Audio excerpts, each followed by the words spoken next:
fascinated by the concept of intuition. You know that feeling when the hairs on the back of your neck stand up? Okay, or your gut is telling you something is not quite right?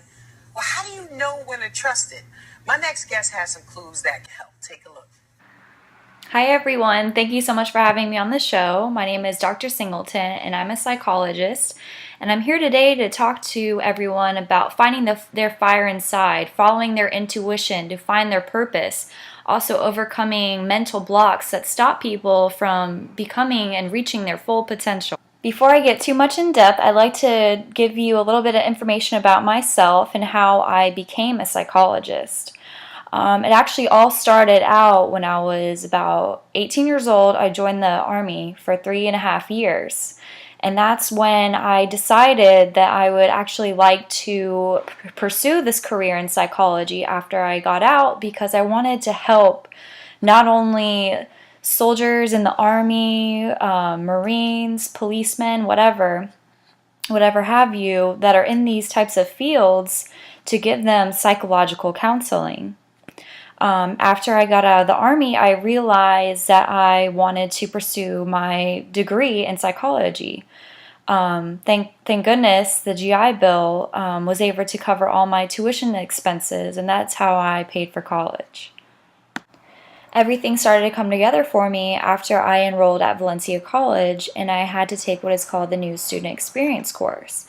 Now, in the beginning, I had this idea that psychology would be a great option for me, but I also wanted to test my other options. After taking this class, it really made me decide this is my purpose, to get this degree in psychology, to go on to get my master's, and really help people find their purpose in life, what drives them, what makes them feel alive, and to help them break down these mental barriers that they have, whether it be anxiety, depression, problems with family members, etc. I attended Valencia, I really found out the strengths that I had within, such as empathy and how I could always tell what people were feeling, and the strength of always wanting to learn, and how I could apply all these strengths to being a great psychologist and really finding out people's issues and how I can find solutions to the issues that they might be encountering. I'm now going to show you an interview that I had with my psychology teacher and mentor who really got me motivated to getting into this career of psychology.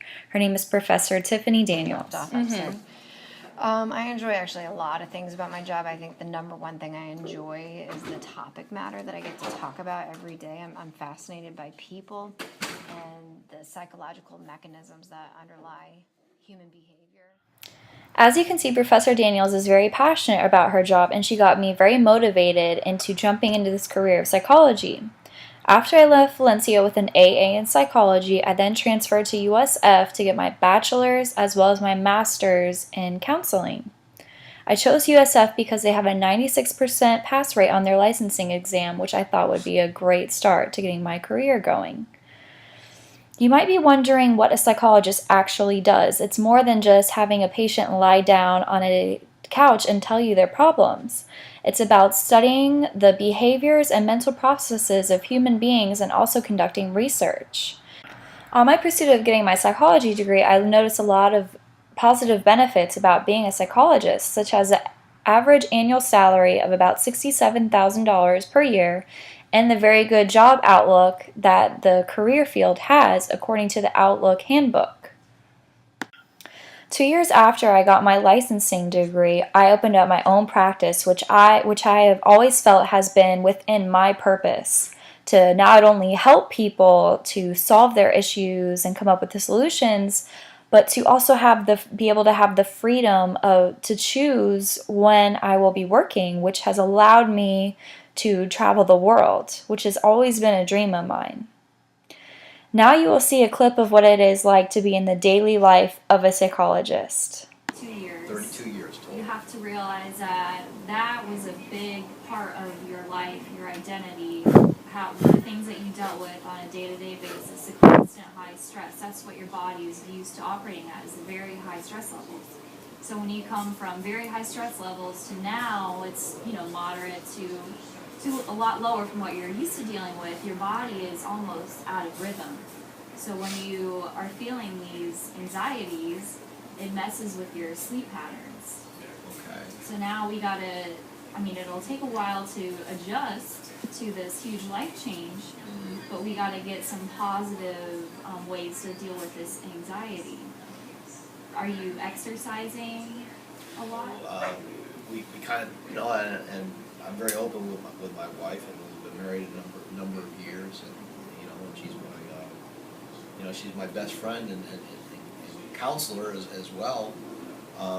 But I think it's sometimes it's like when I go to work, I spent years in patrol. Then I was like 11 years on the SWAT team, so I was always in that constant state of readiness when we did high-risk search warrants and things like that. And then I spent 11 years in major crimes as a sex crimes investigator. So I saw a lot of damage that was done to people's lives and children, etc.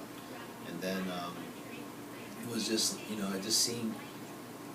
I didn't think about, with retirement, again, preparing and having everything in place, but like going to work every day or going, and I enjoyed my being in that profession, but it was like going to work every day, there was always some type of crisis, so now I don't have that crisis in my life. Is that something that could be, is that normal? Have you seen that in your profession? I would say yes, that's typical with people who are in high stress, high risk occupations, such as military personnel, and police officers, and also firefighters as well. You're just used to operating on high levels of stress, and that becomes your norm.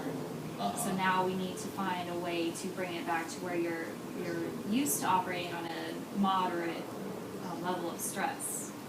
Because when you are operating with high levels of stress for so long, you also have to think that affects your body. High stress, high cortisol levels, and all of that, and that can cause a number of ailments.